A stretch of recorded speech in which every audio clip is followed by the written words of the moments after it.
믿음을 갖고 있다는 거, 예수님께서 우리의 믿음에 대해서 가장 중요하게 여기셨음에 대해서 생각했을 때에 바른 믿음을 가지고 신앙생활하는 것이 얼마나 중요한가, 그것에 대해서 이야기합니다.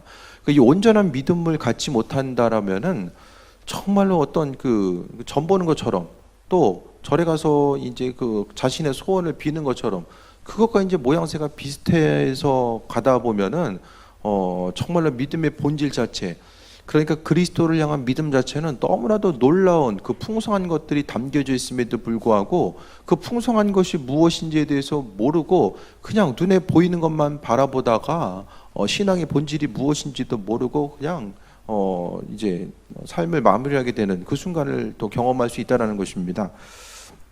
오늘 13절을 통해서 빌립보 가이사랴 지방에 이르러 제자들에게 물어 이르실 때 사람들이 인자를 누구라 하느냐, 예수님을 누구라 하느냐, 그것에 대해서 사람들이 예수님을 어떻게 여기는지 몰라서 물어보는 것이 아니라 제자들의 지금 신앙 고백에 대해서 물어보는 거예요. 그러니까 각자에게 있어서 예수님 누구냐라고 물어봤을 때에 이 신앙 고백, 나 자신에게 있어서의 신앙 고백을 들어보면 그 사람의 믿음의 수준이 어느 정도 와 있는지를 알게 돼요. 그러니까 이제 믿음에 있어서도 수준 1단계, 2단계, 3단계 있냐, 숫자적으로 그건 아니지만은 그래도 어쨌든 영적인 깊이 자체는 분명하게 또 다르게 존재한다라는 것을 우리가 볼 수 있게 됩니다. 그래서 사람들이 인자를 누구냐라고 했을 때에 요한, 엘리야, 에레미야, 이렇게 선지자 중에 한 사람, 이렇게 다양하게 이제 이야기를 하게 되죠. 그런데 예수님의 관심 자체는 제자들에게 있었어요. 그래서 너희는 나를 누구라 하느냐. 오늘 예수님께서 여러분 한 사람 한 사람에게 물어봤을 때에 너희는 나를 누구나 하느냐 물어봤을 때 여러분이 가지고 있는 신앙 고백이 바로 지금 여러분의 신앙생활하는 목적, 또 하나님 앞에서의 내가 가지고 있는 믿음의 분량 자체를 이야기하고 있는 거예요.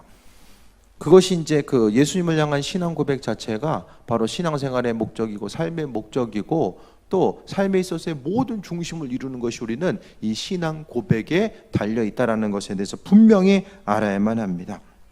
그래서 시몬 베드로가 대표로 이제 이야기해죠. 주는 그리스도시요 살아계신 하나님의 아들이시니다라고 이야기합니다.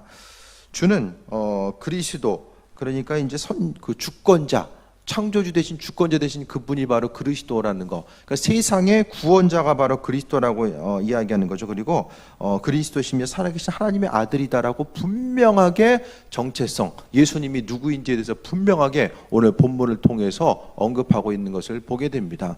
그러니까 예수님을 만약에 주인으로 고백했다라고 한다면 구세주, 우리를 구원하실 구세주로서 고백했다라고 한다면 그 고백 위에다가 우리의 신앙생활에 벌써 한 가지가 이제 쌓아 올려져야 돼요. 그러니까 신앙 고백 위에 신앙의 행동 한 가지가 나타난다라는 거예요. 만약에 예수님에 대해서 계속 말씀드리지만은 세상의 어떤 목적을 이루기 위한 하나의 수단으로서 예수님을 바라보게 되면은 많은 사람들이 기도의 제목도 주님 이거 이뤄주시고 저것도 이뤄주세요. 계속해서 이제 육신을 중심으로 해서 계속해서 바라고 소원하는 것만 기도하게 되거든요. 그러니까 예수님을 향한 믿음 자체가 뭐냐면 내 마음의 소원을 이루어 주시는 분. 그 중세의 믿음에 대해서 말씀드렸잖아요. 중세의 믿음은 마리아 사상을 통해서 마리아가 이제 중보자, 그리스도와 같은 그 중보자 역할을 감당한다라고 믿었고, 또 선행을 통해서 선행이 구원의 길로 들어설 수 있다라고 계속해서 강조했고, 교회에 있어서의 유일한 지도자는 교황이라고 이제 계속해서 언급한 거죠. 그것에 대한 믿음. 그러니까 믿음 자체가 잘못되다 보니까 눈에 보이는 형식 자체도 이런 면죄부라든지 면죄부 말고도 이제 성직을 사고파는 것들, 이런 계속해서 나타나는 거. 그러니까 중세 종교개혁 당시에 보면은 주교 중에서는 예배 때 딱 한 번 참석한 주교가 있어요. 주교인데 자기 장례식 때 한 번 참석한 거예요. 교회 안 갔는데 정치적인 어떤 이해관계에 의해서 성직이 이제 매미가 된 거죠. 그런 상황들이 있었던 거예요. 그러니까 여러 가지 이제 문제들, 어려움들, 문제들이 이제 계속해서 이제 파생돼 나아가는 그런 과정들에 대해서 보게 됩니다. 그때 수도원하면 기도하고 영성생활을 열심히 하잖아요. 근데 이제 길거리 이제 거기 이제 집 없는 사람들 이제 잡아다가 수도원에 이제 가둬놔요. 그래가지고 뭐 시키냐면은 성찬 때 필요한 포도주 있잖아요. 포도주 농사 시키는 거예요. 그 수도사가 아니라 지금으로 이야기하면 이제 무임금 착취당한 노동이죠. 그러니까 그만큼 사회 자체가 정말 큰 폐단 가운데서, 그러니까 이 신앙 고백, 신앙과 이제 사회가 거의 이제 일치된 모습을 가지고 갔다 보니까 이런 온전한 믿음의 고백, 신앙 고백이 잘못되니까 그 잘못된 신앙 고백 위에 잘못된 행동들이 있어도 사람들이 이제 모르는 거예요. 지식적으로도 이제 깨우치지 못하니까. 그러다가 이제 조금 이상하다 생각된 게 이제 인쇄술이 발달되면서 사람들이 조금씩 책을 읽다 보니까 이거 아니었구나. 이런 조금씩의 이제 움직임들이 생겨난 거죠. 우리가 말씀을 통해 봐야지만이 온전한 신앙 고백이 이제 우리가 알 수 있어요.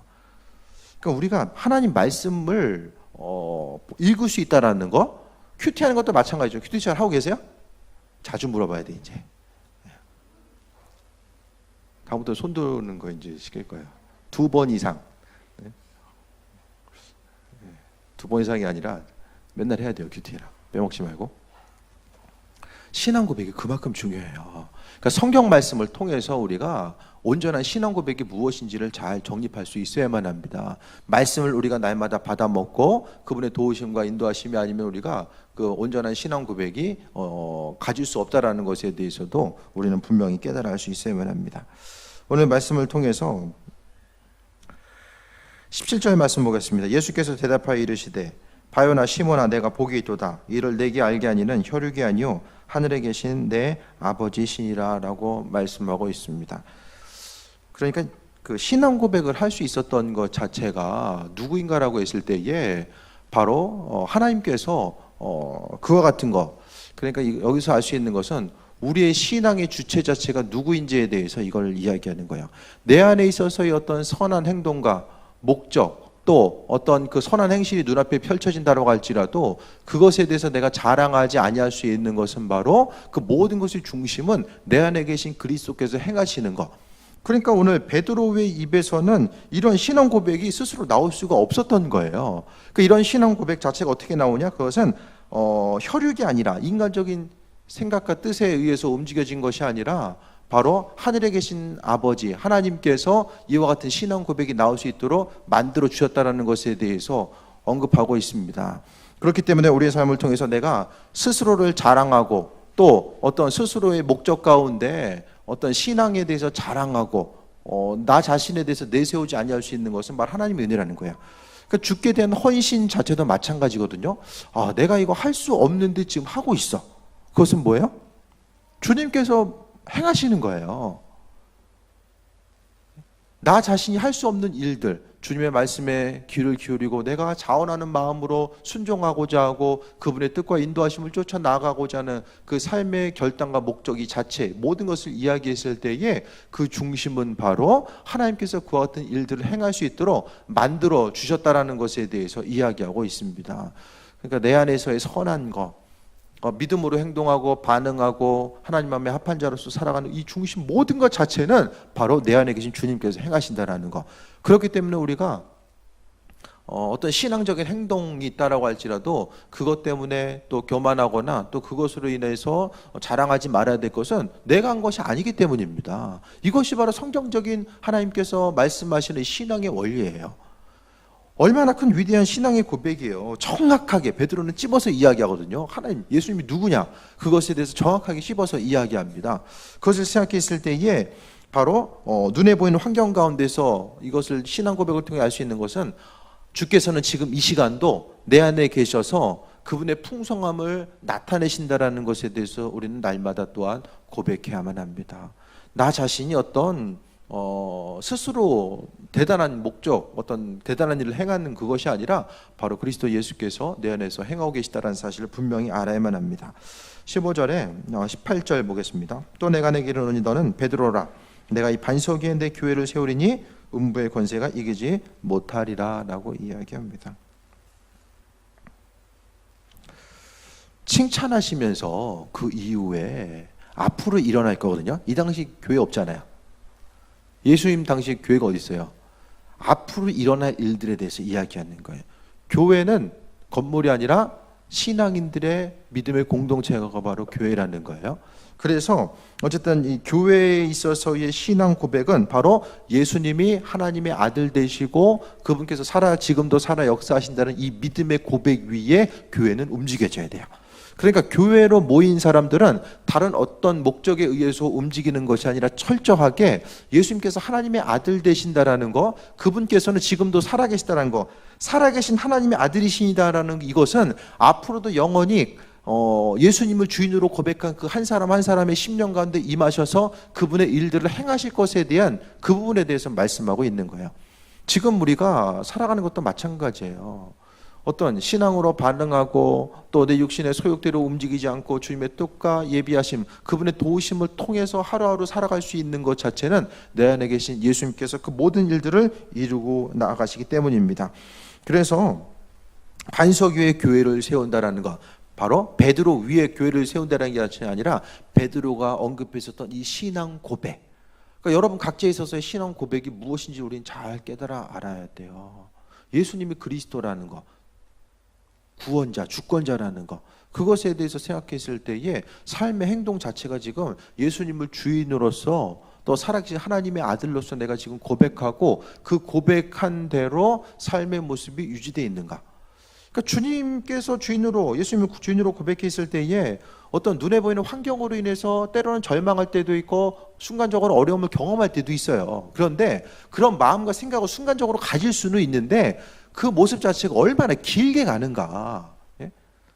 예수님께서 주인 되는 삶을 산다라고 하면은 절망할 일이 있어도 바로 돌이킬 수 있는 은혜가 있다라는 거예요. 사람이 그 육신의 본성이 있기 때문에 순간적으로 보이는 것 앞에서 어려움이 있고 마음에 이제 다가오는 것들이 있죠. 하지만 그것 때문에 절망하지 아니할 수 있는 것은 바로 예수님께서 주인 되심에 대한 그 믿음의 고백이 우리의 삶의 여정 가운데 있기 때문입니다. 그래서 음부의 권세가 이기지 못하리라. 그러니까 사단과의 영적인 싸움에서도 승리할 수 있는 것은 대부분 그 스스로 욕심 때문에 넘어지거든요. 사람이 하다가도 순간적으로 욕심이 들어가게 되면 하나님의 뜻과 인도하심을 통해서 살아가지 못해요. 그러니까 주께 대한 신앙 고백을 통해서 예수님의 하나님 아들 되심에 대한 그 신앙 고백을 통해서 지금 살아가느냐, 아니면 내가 주인이고 내가 주권자라는 그 마음의 결단 가운데서 살아가느냐, 그게 다르다는 거예요. 그러니까 내가 주인된 삶을 살아가게 되면은 사단이 틈탈 여지가 많이 있고 또 그 안에서의 믿음의 중심을 가지고 살아가기가 너무나도 힘들다라는 것에 대해서 우리는 보게 됩니다. 19절에 내가 천국 열쇠를 내게 주리니 내가 땅에서 무엇이든지 매면 하늘에서도 맬 것이요 내가 땅에서 무엇이든지 풀면 하늘에서도 풀리리라라고 이야기합니다. 천국 열쇠 자체가 뭐냐, 그냥 문자 그대로 이제 해석하는 게 아니죠. 그러니까 성경을 보면은 문자 그대로 해석해야 될 것들이 분명히 있어요. 또 비유와 상징으로서 해석할 것들이 있어요. 이것을 정확하게 이제 분별하지 못하면은 이게 성경의 해석 자체가 좀 엉뚱하게 진행될 수밖에 없어요. 천국 열쇠라는 것은 이제 뭐 계속 말씀드리지만은 베드로의 교환권. 그래서 이제 영혼 구원의 문제를 1대 교황을 베드로로 보거든요. 그러니까 2대 이렇게 이제 교황이 생기면서 그로 인하여서 이제 교황의 그 능력, 주권, 그것을 이제 뒷받침하는 성경 구절로서 이제 본문 구절이 사용되게 되는데, 그것이 아니라 본문에서의 의미는 그거죠. 복음을 전하는 자의 소리를 삼아 주신 것이고, 복음을 받아들이면은 그 사람은 천국 문을 여는 거죠. 그 열쇠라는 것은 문을 열어주는데 그것에 대해서 들어가는 사람이 있고 또 들어가지 못하는 사람이 있는 거예요. 그러니까 천국 열쇠라는 것은 복음 전하는 입술의 고백 자체가 바로 천국 열쇠를 가졌다는 의미인 거예요. 그러니까 우리 입술의 고백 자체는 뭐가 되어야 되면은 예수님의 하나님의 아들 되심에 대한 고백이 주를 이뤄야 돼요. 사람들끼리 만나면 뭐 얘기합니까? 신앙인들의 모임은 예수 그리스도가 빠지면 안 돼요. 네. 세상적인 것들 이야기하면은 아무것도 안 남거든요. 뭐 사람 얘기하고 그냥 TV 드라마 얘기하고 뭐 세상적인 것만 계속 얘기하면은 결국엔 남는 게 없거든요. 그러니까 하나님은 우리로 하여금 우리 입술의 고백을 통해서 어디서 무엇을 하든지 간에 누굴 만나든지 간에 그 안에서 예수 그리스도가 빠지면 안 된다라는 거예요. 그것이 바로 주님께서 우리를 불러주신 목적이고 인도하신 모습입니다. 천국 열쇠를 우리에게 주셨잖아요. 모든 신앙인들에게 천국 열쇠를 주셨어요. 근데 그 열쇠를 사용하고 나감에 있어서 우리 자신이 그게 천국 열쇠다라는 사실을 모르며 살아가잖아요. 내가 그러니까 복음 자체가 천국 열쇠고, 천국 열쇠를 통해서 문을 여는 것 자체가 바로 그리스도의 도우심, 그러니까 그분의 능력 아래 있다라는 것에 대해서 우리는 깨달아 알 수 있게 됩니다. 그래서 하늘에서 매면은 땅에서도 매이고, 또 땅에서 무엇이니 풀면 하늘에서도 풀린다라고 이제 본문을 통해서 이야기합니다. 그러니까 우리는 하나님께서 예수 그리스도를 보내시고 예수께서 우리 한 사람 한 사람을 보내주셨잖아요.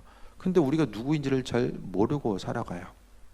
내가 누구인지를 잘 모르고 살아가요. 그 미운 오리 새끼 보면은 백조가 우리 팀에 있다 보니까 자기가 오리인 줄 알잖아요. 마찬가지예요. 내가 누구인지를 분명히 알아야 되거든요. 그러니까 사람들 틈바구니에 있다 보니까 사람들이 선택해놓고 정해놓은 그 기준 가운데 나 자신을 계속 비춰보니까 내가 누군지를 모르거든요. 근데 주님 보시기에 누군지는 신앙 고백이 중심이에요. 바로 신앙 고백에 의한 믿음이 중심이거든요. 그러니까 주님 보시기에 합한 사람은 어떠한 신앙 고백을 가지고 있느냐 없느냐, 그것에 따라서 달라질 수밖에 없다라는 거예요. 그러니까 우리의 심령 가운데 믿음을 가지고 나아가는 것, 우리는 하나님의 은혜 가운데 이제 믿음을 통한 하나님의 도우심과 예비하심을 온전히 발견해야 되고, 또 기독교 역사와 전통 가운데서 이제 그 하나님의 이끄심, 그것을 통해서 온전한 신앙 고백이 무엇인지를 알아야 돼요. 그러니까 신앙 전통을 우리가 좀 잘 지키면서 나아가야 된다. 그것에 대해서 이야기합니다. 네.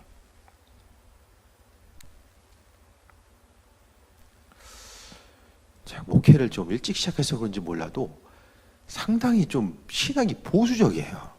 제가 신앙 자체가 보수적이에요.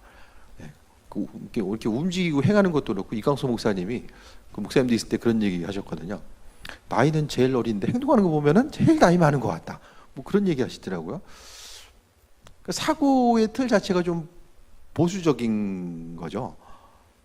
근데 그게 또 장단점은 있어요. 근데 우리가 보수적이라서 좀 역사 과목 좋아하는 걸 수도 있어요. 그러니까 책을 통해서, 하나님 말씀을 통해서 우리 신앙생활을 좀 보수적일 필요가 있어요. 왜냐? 보수성을 지켜가도 세상이 너무 빨리 지나가기 때문에 거기에 이제 중심을 두고자 해도 자연히 이렇게 좀 밀려가거든요, 뒤로.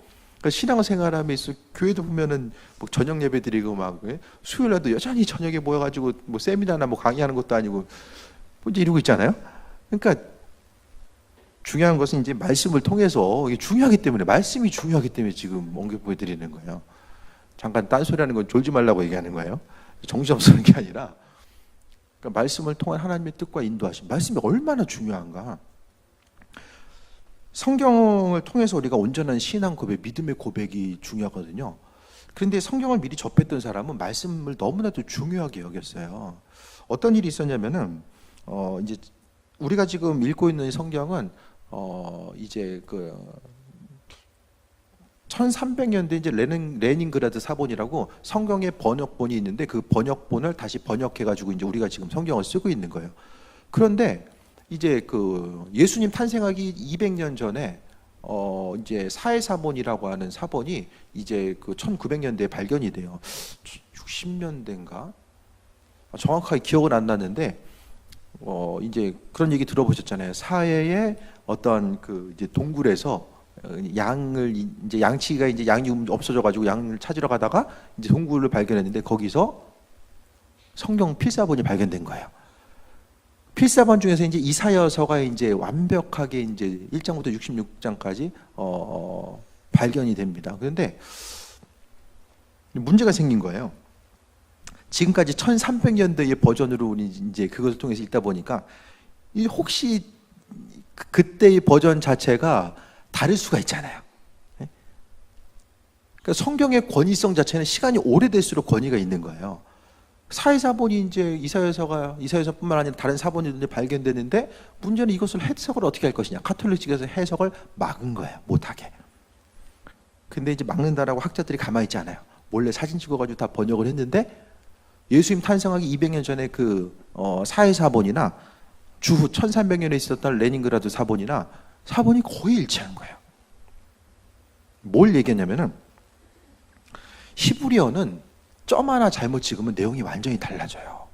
필사하기가 정말 힘든 그 글씨가 히브리어예요.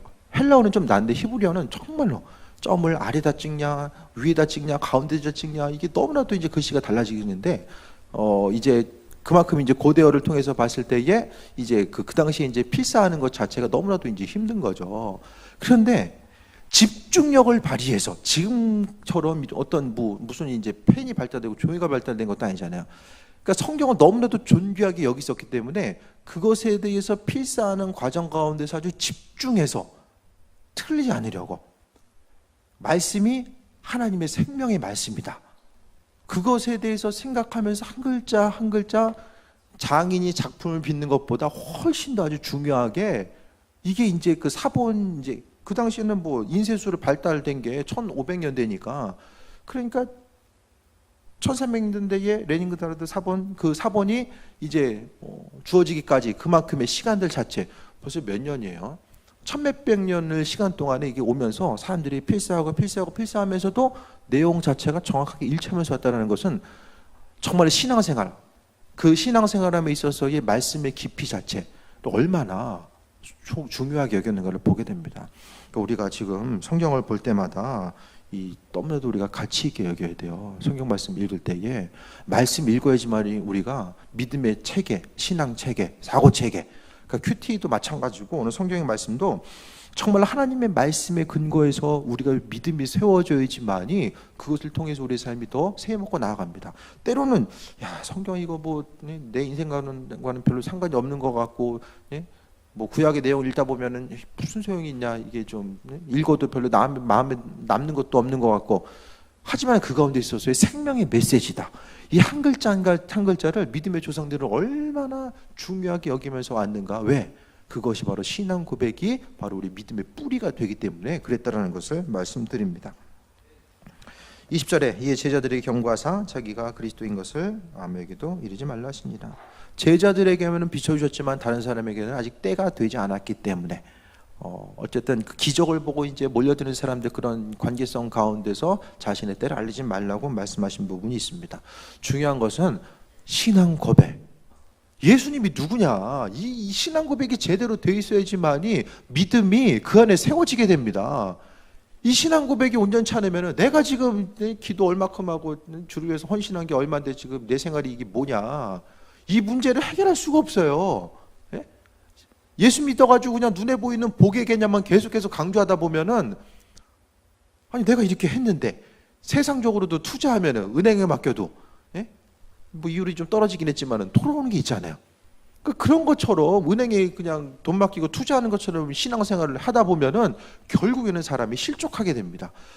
눈에 보이는 거, 세상에서의 어떤 축복의 개념과는 비교할 수 없을 정도의 그 풍성함 자체가 우리가 가지고 있는 믿음, 바로 그리스도 예수 안에는 담겨져 있다는 것을 우리는 알아야만 합니다. 그렇기 때문에 우리가 인생을 살아가면서 신앙생활을 한다는 것은 그리스도 안에 있는 그 풍성함, 퍼내도 계속해서 새로운 온전한 것이 나올 수밖에 없는 그 우주적인 신비, 모든 것이 그리스도 안에 담겨 있는데, 그분이 어떤 분인지에 대해서 우리가 이해한다? 말씀을 통해서 이해하고 또 기도를 통해서 알 수 있지만은 그분의 풍성함 자체를 우리가 다 알지 못하잖아요. 그분께서 우리에게 비춰주신 만큼 베드로에게도 그와 같은 사실을 알게 된 것이 하늘에 계신 아버지께서 네가 가진 신앙 고백을 알게 한 거야. 그러니까 믿음의 원리는 단순한 것 같지만은 단순하게 그냥 단순성을 이야기하기에는 그 안에 너무나도 풍성한 깊이 자체가 있다는 것을 알아야만 합니다. 믿음이 이런 거네, 이렇게 한 번에 이야기할 수가 없다라는 거예요. 그렇기 때문에 우리가 성경을 읽고 그분의 도우심과 인도하심을 통해서 세워먹고 나아가고자 하는 이 마음의 결단과 중심이 날마다 있어져야 된다는 것을 말씀드립니다. 온전한 신앙 고백, 예수님은 그리스도다, 내 인생의 주권자, 내 인생의 중심, 모든 것을 갖고 계신 분이 바로 그분이고, 그분께서는 내 인생을 책임져 주시고 함께 하신다. 예수님이 주인 되시기 때문에 나로 하여금 힘들고 어려운 과정이 있다라고 할지라도 하나님 책임지신다라고 약속하셨기 때문에 내가 그분에 대한 믿음을 통하여서 하루하루 살아가는 것 자체가 은혜이고 축복일 수밖에 없다라는 것에 대해서 말씀드립니다. 그러니까 온전한 신앙 고백, 그것이 바로 믿음이에요. 믿음이라는 것은 예수님 한 분이 전부라는 거예요. 한 분이지만 전부예요. 처음이고 마지막이고 모든 것에 다. 그러니까 세상에 있어서의 모든, 전에도 말씀드렸던 것처럼 문제의 원인은 많아도 해결책은 오직 예수 그리스도. 그분 한 분이 있다는 것에 대해서 우리는 분명히 인식하며 나아가야 됩니다. 별들의 개수를 1000억 곱하기 1000억이라고 해요. 정확한 건 아니겠지만 1000억 곱하기 1000억. 그게 이제 별들의 개수라는 거예요. 그 수많은 별들 가운데 모든 것을 우주 만물을 창조하셨던 그 하나님의 능력의 역사. 어떻게 생각하면 그 우주 가운데 우리는 정말로 먼지만큼도 안 되는 존재일 수 있어요. 하지만 하나님께서 우리를 창조하시고 우리를 불러주시고 함께 하셨다라는 그것에 대해 생각했을 때에 예수님 안에는 우리가 생각하는 것보다 훨씬 더 상상할 수 없는 그 풍성함이 그분 안에 있습니다. 근데 문제는 예수님에 대해서 깊이 알아가려고 하지 않아요. 그분 안에 선한 것이 있고 세상의 모든 풍성함의 원리가 그분 안에 있다라는 믿음이 없어요. 지식도 없고 믿음도 없어요. 말씀을 통해서 그분이 누구인지에 대해서 온전히 알아가고 또 그분께 대한 믿음을 통해서 그분의 풍성함이 우리에게 전해지게 됩니다. 예수님이 아무리 풍성함이 있어도 내가 순간순간 문제가 있을 때 또한 여러 가지 환경 가운데서 예수님 생각 안 하고 내가 어떻게 해결해야 되지 그거 하다가는 주님의 우리 인생에 개입할 여지가 없어요. 내가 문 밖에 서서 두드린다라고 말씀하고 있잖아요. 무조건 들어오시는 것이 아니에요. 선악과도 뭘 얘기하냐? 바로 우리에게 있어서의 자유의지를 이야기해요. 하나님은 우리 인생에 그냥 무조건 개입하시는 분이 아니라 우리에게 묻고 우리의 허락을 구하고 들어오신다라고 말씀하셨잖아요. 결국 뭐예요? 우리에게 있어서의 믿음의 중요성, 우리 신앙 고백의 중요성을 이야기하는 거예요. 주님께서 우리의 삶에 있어서의 인생의 모습 자체가 내가 기도한 것들 다 이루어주시고 함께 하시고 모든 것을 다 이루어주셔서 그럼 모든 것들이 이루어진다라고 했을 때에 그 신앙의 중심이 온전하겠는가? 계속해서 이루어지고 또 이루어지고 또 이루어져요. 그럼 그 믿음 생활이 온전해집니까? 우리의 생각은 그럴 것 같아도 별로 그 모든 것 자체가 유익이 없다라는 것에 대해서 우리는 알아야만 합니다. 내가 알고 있는 예수님 누구지? 세상 사람들은 요한, 엘리야, 예레미야 선지자 중에 한 사람 그렇게 여기지 않는가? 인생에 있어서 좀 단순히 가르침과 도움을 줄 수 있는 누군가로 여기는 그 모습 믿지 않는 사람들이 그랬던 것처럼 그것이 아니라 우리는 철저하게 온전한 신앙 고백이 있어져야 됩니다. 예수님을 향한 신앙 고백, 예수님은 우리 인생에 있어서의 전부입니다. 내 삶의 정 가운데 전부입니다. 그것에 대한 믿음, 내 삶의 어떤 문제, 육신의 고난의 문제, 환경의 문제, 뭐 여러 가지, 뭐 영적인 문제 다 모든 것의 해결책은 다 그리스도 예수께 있다라는 것에 대해서 믿음으로 고백하며 살아가는 것이 인생에 있어서 유일한 답이에요. 삶은 계속해서 이제 높낮이가 있죠. 높은 곳으로 올라갈 때가 있고 또 내려올 때가 있고 계속 모든 것이 이어지는데 그 순간순간마다 우리가 어떻게 반응하면서 살아가야 될 것인가? 성경은 그리스도 예수 안에 모든 것이 답이 있다라고 이야기합니다. 답이 있으니까 우리의 인생은 어떻게 해야 돼요? 믿음 가져야죠. 믿음. 어떤 믿음?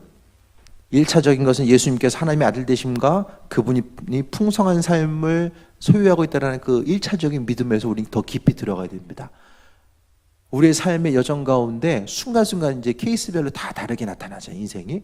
그 인생 가운데서 그리스도의 흔적, 그분의 도우심과 인도하심을 발견해야 되고 그것을 통해서 그분의 세밀한 음성의 귀를 기울이면서 인도하심 받아 나아가야 됩니다. 그게 되기 위해서는 기도해야 되고 말씀을 통해 그분의 뜻을 분별해야 되고 그분의 선하신 계획하심에 귀를 기울여야만 합니다. 그러니까 신앙생활한다는 것은 어떻게 생각하면 위대한 탐험이죠. 그리스도라고 하는 그 신비로운 그 비밀 자체를 발견해 나아가는 과정이죠. 단순히 이거다라고 정의할 수는 없어요. 그 안에 풍성함에 대해서 우리는 날마다 그러니까 하나님을 만나가는 과정 어떤 그런 놀이동산 가면 이렇게 미션을 수행하면서 이렇게 하나하나 헤쳐나가는 그런 것들이잖아요. 네. 제주도 가서 한 번 들어갔다가 힘들어서 못 나올 뻔했어요. 네. 그러다가 때로는 그런 환경들 자체가 어려움이 있지만 그 가운데서 우리가 그리스도의 세밀하심을 발견하고자 힘쓰시고 내가 믿음으로서 갖고 있다는 것은 믿음으로 반응한다는 것을 의미하거든요. 그 믿음의 반응을 통해서 주의 도우심과 일하심이 어떻게 펼쳐질까? 그것을 바라보는 거예요. 그것이 바로 믿음의 연속입니다. 신앙생활은 기쁘고 즐거운 거예요. 인간적으로 세상 사람들이 말하는 기쁨과 즐거움이 아니라 그리스도와 나만이 알고 있는 그 서로 교제함과 교통함이 있기 때문에 즐거운 거죠. 알고는 있지만 그런데 실생활 가운데 그런 어려움의 요소가 있을 때에 내가 얼마나 내가 알고 있는 지식적인 것들, 내 믿음이 그 안에서 반응하고 또 그것이 적용돼서 나아가는 건 또 다른 문제일 수 있어요. 계속해서 훈련하는 거죠. 경건에 이르도록 그분의 도우심과 인도하심을 통해 나아가도록 계속해서 훈련하는 과정들이 우리의 삶의 여정 가운데 있어져야 됩니다. 베드로는 이 신앙의 고백을 통해서 그가 더 세워졌을 거예요. 예수님께서도 그를 더 세워주셨을 것이고, 베드로는 예수님께서 십자가 들려 돌아가시기 전에 교회가 이렇게 세워진다라고 말씀하셨지, 그 부분, 그 예언의 말씀에 대해서 베드로는 분명히 기억했을 것입니다. 하나님 말씀 통해서 나아갈 수 있게 되길 바라고, 세상이 주는 것들 좀 더 있으면은 좀 편할 수 있겠다라는 생각은 다 있죠. 하지만 그 환경 가운데서 여전히 하나님을 신뢰하기 원하는 것, 눈에 보이는 부족함이 있는 그 가운데서 여전히 하나님을 신뢰하길 원하시는 그분의 그 뜻과 예비하심, 그분의 분명한 목적이 있지 않을까, 그 부분에 대해서도 다시 한번 돌아보시고 삶의 여정 가운데 깊이 그리스도를 묵상하고 그분을 통해 나아가는 또 귀한 삶이 되시길 축원드립니다. 기도하겠습니다.